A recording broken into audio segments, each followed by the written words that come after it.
Most neighboring languages adopted the Sumero-Babylonian sign shapes and syllabary. Now, most neighboring languages of what? So, obviously, we need some language discussed before this.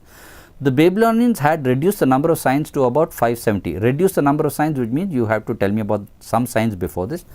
Of these, only some 2 to 300, what signs are we talking about? Of these, only 2 to 300 were in everyday use. Fine. However, some languages borrowed only the idea of the clay wedge to write and elaborating their own cuneiform using wholly independent shapes and values. Now, however, some languages borrowed only this.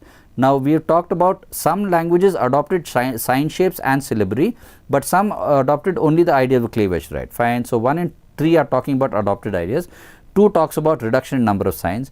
4 says, after 2000 BC, Babylonian speakers from southern Mesopotamia and Assyrian speakers from northern continued writing in the cuneiform script, which consists of a combination of logophonetic, consonantal, alphabetic and syllabic signs, lots of signs. So, when we brought in lots of signs here, then you realize I can actually look at one which says most neighboring languages adopted certain signs, right.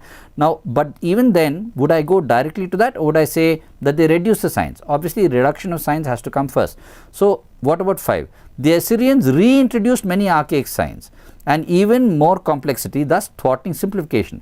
So, I would want to start with 4 because it includes both the Babylonian and Assyrian speakers, talks about the fact that they had lots of signs.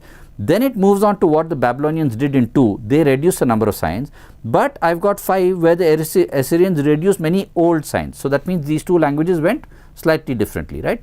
Then, having said that, I would talk about who adopted what, and I would talk about those that adopted the more signs and then those who adopted less. So, I would move from 4 to 2 because that would tell me of all these signs the Babylonians reduced the number to 570, then to 5 which says that the Assyrians reintroduced many signs, then to 1 which tells me that most neighboring languages adopted some sign shapes and syllabary, and then to 3 which says however some languages borrowed only the idea of using a clay wedge and developed their own independent shapes and values, right. So, 4, 2, 5, 1, 3 would be my sequence.